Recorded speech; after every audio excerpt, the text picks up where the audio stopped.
ನಮಸ್ಕಾರ ವೀಕ್ಷಕರೇ, ನೀವು ನೋಡ್ತಾ ಇದ್ದೀರಾ ವಿಶ್ವವಾಣಿ ಮನಿ. ನಾನು ಕೇಶವ್ ಪ್ರಸಾದ್.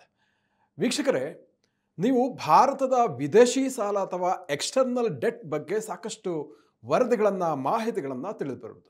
ಅನೇಕ ಮಂದಿ ಈ ವಿದೇಶಿ ಸಾಲ ಅಂದರೆ ಏನು, ಯಾಕಾಗಿ ಭಾರತ ಇದನ್ನು ತೆಗೆದುಕೊಳ್ಳುತ್ತೆ, ವಿದೇಶಿ ಸಾಲ ಜಾಸ್ತಿ ಆಯಿತಾ ಏನು ಅಂತ ಅನೇಕ ಪ್ರಶ್ನೆಗಳನ್ನು ಕೇಳ್ತಾರೆ. ಹಾಗಾಗಿ ಇವತ್ತಿನ ವಿಶೇಷ ಎಪಿಸೋಡ್ನಲ್ಲಿ ಭಾರತದ ವಿದೇಶಿ ಸಾಲ ಅಂದರೆ ಏನು, ಇದರ ಪ್ರಯೋಜನ ಏನು, ಯಾಕಾಗಿ ಭಾರತ ಈ ವಿದೇಶಿ ಸಾಲಗಳನ್ನು ಒಳಗೊಂಡಿದೆ ಇತ್ಯಾದಿ ಮಾಹಿತಿಗಳನ್ನು ತಿಳ್ಕೊಳ್ಳೋಣ. ಇದಕ್ಕಾಗಿ ನಮ್ಮ ಜೊತೆ ಇವತ್ತು ಹಿರಿಯ ಬ್ಯಾಂಕರ್ BN ಭರತ್ ಅವರು ನಮ್ಮ ಜೊತೆ ಇದ್ದಾರೆ. ಬನ್ನಿ ಕಾರ್ಯಕ್ರಮಕ್ಕೆ ಅವ್ರನ್ನ ಬರಮಾಡ್ಕೊಳ್ಳೋಣ. ನಮಸ್ಕಾರ ಭರತ್ ಸರ್. ನಮಸ್ಕಾರ.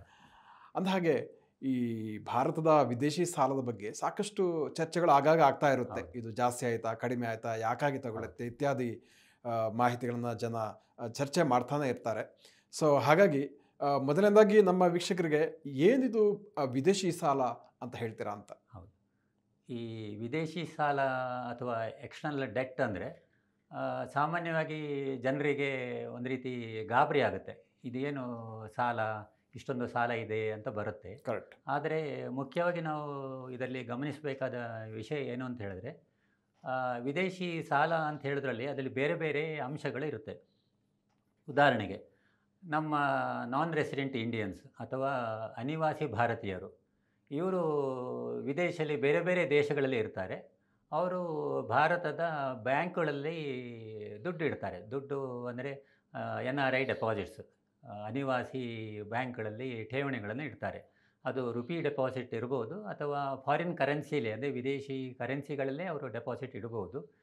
ಈ ರೀತಿ ಇಡುವ ಡೆಪಾಸಿಟ್ಗಳು ಕೂಡ ವಿದೇಶಿ ಸಾಲ ಅಥವಾ ಎಕ್ಸ್ಟರ್ನಲ್ ಡೆಟ್ ಅಂತ ಹೇಳೋದ್ರಲ್ಲಿ ಬರುತ್ತೆ. ಯಾಕಂತ ಹೇಳಿದ್ರೆ, ಉದಾಹರಣೆಗೆ ಅವರು ಯಾವತ್ತಾದರೂ ಇಲ್ಲಿಂದ ಈ ಡೆಪಾಸಿಟ್ಸನ್ನು ವಿಡ್ರಾ ಮಾಡಿ ರೀಪ್ಯಾಟ್ರಿಯಬಲ್ ಅಂದರೆ ಅದನ್ನು ವಾಪಸ್ ಅವರು ತಗೊಂಡು ಹೋಗ್ಬೋದು.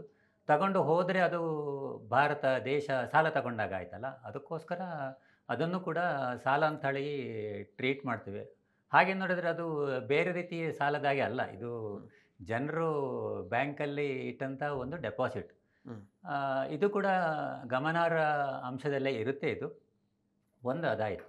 ಇನ್ನೊಂದು, ಈ ಗ್ಲೋಬಲ್ ಇನ್ವೆಸ್ಟರ್ಸ್ ಮೀಟ್ ಅಂತ ಬೇರೆ ಬೇರೆ ರಾಜ್ಯಗಳವರು ನಮ್ಮ ಕರ್ನಾಟಕ ರಾಜ್ಯದಲ್ಲಿ ಕೂಡ ಮಾಡ್ತಾ ಇರ್ತಾರೆ. ಆಗ ವಿದೇಶದ ಕೆಲವು ಕಂಪನಿಗಳು, ದೊಡ್ಡ ದೊಡ್ಡ ಕಂಪನಿಗಳು ನಮ್ಮಲ್ಲಿ ಅವರ ಪ್ರಾಜೆಕ್ಟ್ಸ್ ಪ್ರಾರಂಭ ಮಾಡೋದಕ್ಕೆ ಅಥವಾ ಅವರ ಕಂಪನಿಯ ಆಫೀಸ್ಗಳನ್ನು ಓಪನ್ ಮಾಡೋದಕ್ಕೆ ಅಥವಾ ಬೇರೆ ಏನಾದರೂ ಒಂದು ಯೋಜನೆಗೆ ಅಂತ ಅವರು ಹಣ ಹೂಡ್ತಾರೆ. ಅದನ್ನು ಫಾರಿನ್ ಡೈರೆಕ್ಟ್ ಇನ್ವೆಸ್ಟ್ಮೆಂಟ್ ಅಂತ ಹೇಳೋದು. ಈ ರೀತಿ ಫಾರಿನ್ ಡೈರೆಕ್ಟ್ ಇನ್ವೆಸ್ಟ್ಮೆಂಟ್ ಏನು ಮಾಡ್ತಾರಲ್ಲ, ಅದು ಕೂಡ ಹಾಗೆ ಅವರು ಅದನ್ನು ಆ ಕೂಡಲೇ ಏನು ವಿಡ್ರಾ ಮಾಡಲ್ಲ.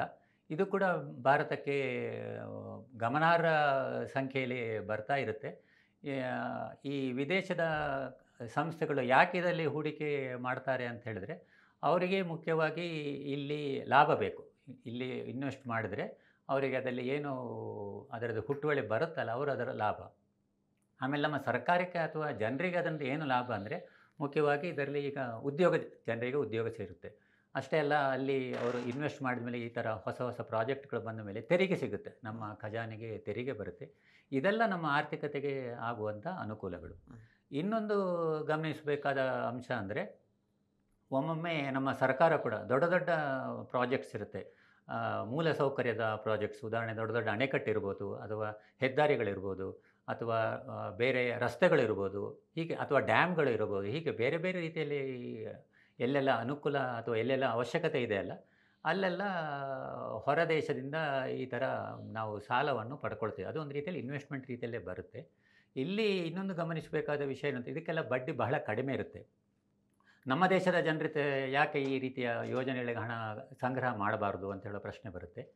ಇದಕ್ಕೆ ಈ ರೀತಿ ಸಂಗ್ರಹ ಮಾಡಬೇಕು, ನಮ್ಮ ಜನರಿಗೆ ಬಡ್ಡಿ ಕೊಡಬೇಕು. ಅದಕ್ಕೆ ಈಗಾಗಲೇ ಬ್ಯಾಂಕಲ್ಲಿ ಅಥವಾ ಅಂಚೆ ಕಚೇರಿಯಲ್ಲಿ 6% ಅಥವಾ 7% ಬಡ್ಡಿ ಇದ್ದರೆ, ಸರ್ಕಾರದ ಯೋಜನೆಗಳಿಗೆ ಅದಕ್ಕಿಂತ ಹೆಚ್ಚಿದ್ದರೆ ಮಾತ್ರ ಜನ ಇದರಲ್ಲಿ ಹೂಡಿಕೆ ಮಾಡ್ತಾರೆ, ಇಲ್ಲಾಂದರೆ ಜನ ಇದರಲ್ಲಿ ಹೂಡಿಕೆ ಮಾಡಲ್ಲ.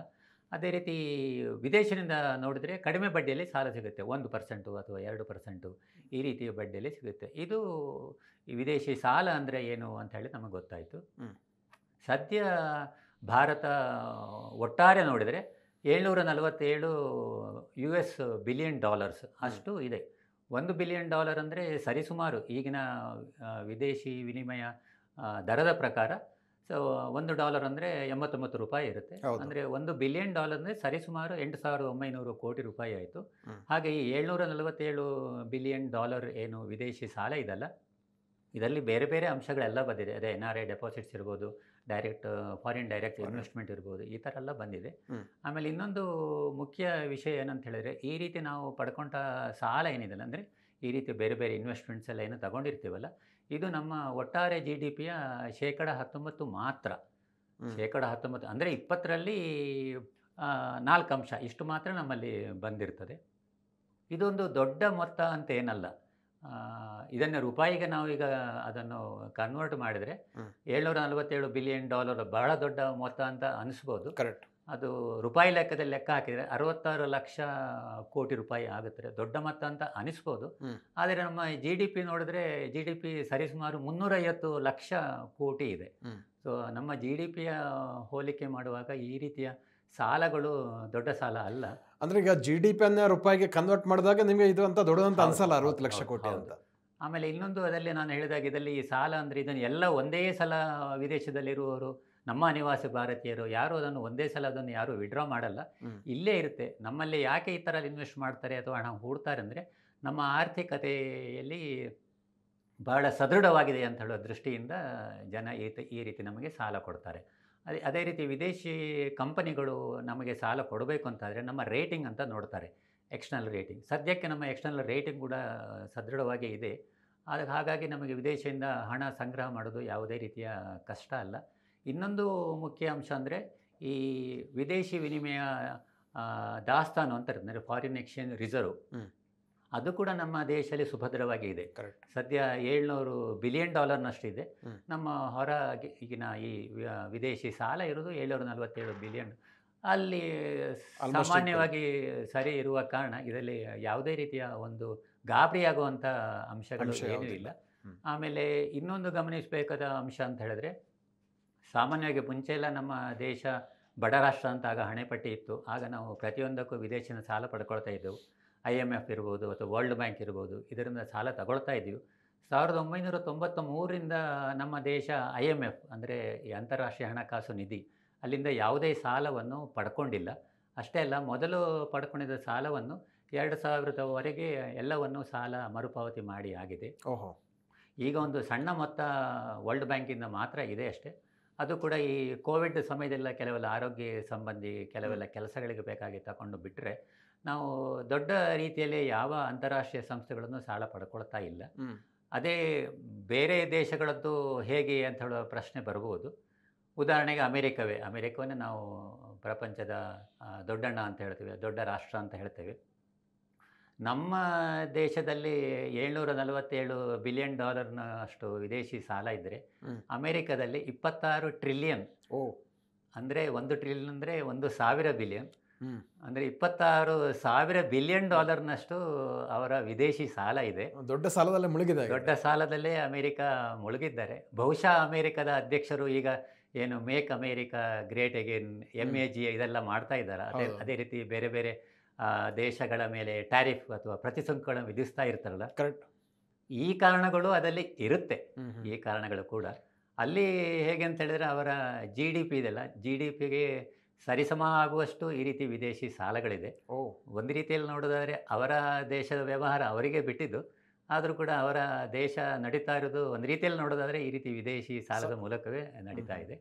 ಆಮೇಲೆ ಇನ್ನು ಕೆಲವು ಯುರೋಪಿನ ರಾಷ್ಟ್ರಗಳು ಹಾಗೆ, ಇಂಗ್ಲೆಂಡ್ ಇರ್ಬೋದು ಅಥವಾ ಫ್ರಾನ್ಸ್ ಇರ್ಬೋದು ಅಥವಾ ಜರ್ಮನಿ, ಅಲ್ಲೂ ಕೂಡ 10, 8, 7 ಈ ರೀತಿ ಬೇರೆ ಬೇರೆ $1 ಟ್ರಿಲಿಯನ್ ವಿದೇಶಿ ಸಾಲಗಳಿದೆ. ಹಾಗಾಗಿ ಒಟ್ಟಾರೆ ನೋಡಿದರೆ ವಿದೇಶಿ ಸಾಲದಲ್ಲಿ ಅಂಶಗಳು ಬೇರೆ ಬೇರೆ ಇದೆ. ಆಮೇಲೆ ಇದರಲ್ಲಿ ನಮ್ಮ ದೇಶದ ಮಟ್ಟಿಗೆ ಹೇಳೋದಾದರೆ ಗಾಬರಿಯಾಗುವಂಥ ಅಂಶಗಳು ಏನೂ ಇಲ್ಲ. ಆಮೇಲೆ ನಾವು ಪಡ್ಕೊಂಡ ಯಾವ ಸಾಲಗಳಿದೆ, ದೇಶದ ಎಲ್ಲ ಆರ್ಥಿಕ ಅಭಿವೃದ್ಧಿಗಾಗಿ ಅದು ಆರ್ಥಿಕ ಚಟುವಟಿಕೆಗಳಿಗೆ ಉಪಯೋಗಿಸ್ತಿರುವ ಕಾರಣ ಅದರಲ್ಲಿ ಯಾವುದೇ ರೀತಿಯಾದಂಥ ಒಂದು ಗಾಬರಿ ಆಗುವಂಥ ಅಂಶ ಇಲ್ಲ. ಒಂದು ಕಡೆ ತಾವು ಹೇಳಿದ್ರೆ ಗಾಬರಿ ಆಗುವ ಅಂಶ ಇಲ್ಲ, ಇನ್ನೊಂದು ಕಡೆ ನೋಡಿದ್ರೆ ಅನುಕೂಲನೇ ಆಗ್ತಾ ಇದೆ. ಕಡಿಮೆ ರೇಟಲ್ಲಿ ಲೋನ್ ಸಿಗುತ್ತೆ, ಅದನ್ನು ಮೂಲಸೌಕರ್ಯಗಳನ್ನು ಅಭಿವೃದ್ಧಿಪಡಿಸಲಿಕ್ಕೆ ಭಾರತದನ್ನ ಖರ್ಚು ಮಾಡುತ್ತೆ ಅನ್ನುವಂಥ, ಇನ್ವೆಸ್ಟ್ ಮಾಡುತ್ತೆ ಅನ್ನುವಂಥದ್ದು. ಸೊ ಹಾಗಾಗಿ ಕೊನೆಯದಾಗಿ ಹೇಳೋದಿದ್ರೆ, ಈ ವಿದೇಶಿ ಸಾಲದ ಬಗ್ಗೆ ಮುಂದಿನ ಭವಿಷ್ಯದ ದಿನಗಳಲ್ಲಿ ಈ ಸಾಲ ಇನ್ನಷ್ಟು ಏರಿಕೆ ಆಗ್ಬೋದಾ ಅಥವಾ ಹೇಗಿರ್ಬೋದು ಅಂತ ಇದರಲ್ಲಿ ಮುಖ್ಯವಾದ ಅಂಶ ನಾನು ಹೇಳಿದ ಹಾಗೆ ಈ ಅನಿವಾಸಿ ಭಾರತೀಯರ ನಮ್ಮಲ್ಲಿ ಇಡುವಂಥ ಠೇವಣಿಗಳು ಇದು ವರ್ಷದಿಂದ ವರ್ಷಕ್ಕೆ ಹೆಚ್ಚಾಗುತ್ತಾ ಹೋಗುತ್ತೆ. ಹಾಗಾಗಿ ಅದು ಕೂಡ ವಿದೇಶಿ ಸಾಲದ ಭಾಗವೇ ಆದ ಕಾರಣ ಮುಂದಿನ ದಿನಗಳಲ್ಲಿ ಕೂಡ ಈ ಸಾಲ ಹೆಚ್ಚೇ ಆಗುತ್ತೆ. ಅದೇ ರೀತಿ ನಮ್ಮ GDP ಕೂಡ ಬೆಳೀತಾ ಹೋಗುತ್ತೆ, ನಮ್ಮ ಫಾರಿನ್ ಎಕ್ಸ್ಚೇಂಜ್ ರಿಸರ್ವ್ ಕೂಡ ಹೆಚ್ಚಾಗುತ್ತಾ ಹೋಗುತ್ತೆ. ಹಾಗಾಗಿ ಇದು ಒಂದು ರೀತಿ ಸಹಜ ಪ್ರಕ್ರಿಯೆ ಅಂತಲೇ ಹೇಳ್ಬೋದು. ಜನ ಈ ಬಗ್ಗೆ ವಿಶೇಷವಾದ ಒಂದು ಗಮನ ಹರಿಸುವಂಥ ಒಂದು ಅವಶ್ಯಕತೆ ಏನೂ ಇಲ್ಲ. ಓಕೆ, ಸೊ ನಮ್ಮ ವೀಕ್ಷಕರಿಗೆ ನಾನು ಯಾಕಾಗಿ ಈ ಪ್ರಶ್ನೆಯನ್ನು ಇವತ್ತು ಚರ್ಚೆ ಮಾಡಿದ್ದು ಅಂದರೆ ಜನರಲ್ಲಿರುವಂತಹ ಗೊಂದಲಗಳನ್ನು ಪರಿಹರಿಸಬೇಕು ಅನ್ನುವಂಥದ್ದು. ಅವರಿಗೆ ಆ್ಯಕ್ಚುಲಿ ವಸ್ತುನಿಷ್ಠವಾಗಿ ಏನಿದು ವಿದೇಶಿ ಸಾಲ ಮತ್ತು ಯಾಕೆ ಜಾಸ್ತಿ ಆಗ್ತಾ ಇದೆ ಅನ್ನೋದ್ರ ಬಗ್ಗೆ ಒಂದು ಮಾಹಿತಿ ತಲುಪಬೇಕು ಅನ್ನುವಂಥದ್ದು. ಯಾಕಂದರೆ ಅನೇಕ ಮಂದಿ ನಾವು ಆರಂಭದಲ್ಲಿ ಹೇಳಿದ ಹಾಗೆ ಟೆನ್ಷನ್ ಮಾಡಲಿಕ್ಕೆ ಶುರು ಮಾಡಿದ್ದಾರೆ. ಭಾರತದ ಸಾಲ ಅಂದರೆ ಇದಕ್ಕೆ ಸುಂದರಪಟ್ಟಂತಹ ರಾಜಕೀಯ ಪ್ರೇರಿತ ಚರ್ಚೆಗಳು ಕೂಡ ನಮ್ಮಲ್ಲಿ ಆಗ್ತಾ ಇರುತ್ತೆ. ಹಾಗಾಗಿ ಆ್ಯಕ್ಚುಲಿ ಏನು ಅಲ್ಲಿ ಆಗ್ತಾ ಇದೆ ಅನ್ನುವಂಥದ್ದು ವಸ್ತುನಿಷ್ಠವಾಗಿ ಇದರಲ್ಲಿ ನಾವು ತಿಳ್ಕೊಳ್ಬೇಕಾದ್ದು ಏನು ಅನ್ನುವಂಥದ್ದು ನಮ್ಮ ಇವತ್ತಿನ ಚರ್ಚೆಯ ವಿಷಯ ಆಗಿತ್ತು. ನಮ್ಮ ವೀಕ್ಷಕರಿಗೆ ಇಷ್ಟೊತ್ತು ಅವರೆಲ್ಲ ಒಂದು ಗೊಂದಲಗಳನ್ನು ಪರಿಹರಿಸಿಕೊಟ್ಟಿದ್ದೀರಾ, ಅದಕ್ಕಾಗಿ ಧನ್ಯವಾದಗಳು. ನಮಸ್ಕಾರ ವೀಕ್ಷಕರೇ, ವಿದೇಶಿ ಸಾಲ ಅಂದರೆ ಏನು, ಅದು ಹೇಗಿರುತ್ತೆ, ಅದರ ಪ್ರಯೋಜನ ಏನು, ಸೊ ಯಾಕಾಗಿ ಅದರ ಬಗ್ಗೆ ಗಾಬರಿ ಪಡಬೇಕಂತ ಅವಶ್ಯಕತೆ ಇಲ್ಲ ಅನ್ನೋದ್ರ ಬಗ್ಗೆ ಇವತ್ತಿನ ಎಪಿಸೋಡ್ ನಾವು ಸಾಕಷ್ಟು ಮಾಹಿತಿಗಳನ್ನು ತಿಳಿದುಕೊಂಡಿದ್ದೀವಿ. ಇಂತಹ ಮತ್ತಷ್ಟು ಉಪಯುಕ್ತ ವಿಡಿಯೋಗಳಿಗೆ ವಿಶ್ವವಾಣಿ ಮನಿ ಯೂಟ್ಯೂಬ್ ಚಾನಲನ್ನು ವೀಕ್ಷಿಸಿ, ಸಬ್ಸ್ಕ್ರೈಬ್ ಮಾಡಿ ಮತ್ತು ಕಮೆಂಟ್ ಬಾಕ್ಸ್ನಲ್ಲಿ ನಿಮ್ಮ ಎಲ್ಲ ಪ್ರತಿಕ್ರಿಯೆಗಳನ್ನು ತಿಳಿಸಿ ಅಂತ ಕೇಳ್ಕೊಳ್ತಾ ಇದ್ದೀನಿ. ವಂದನೆಗಳು.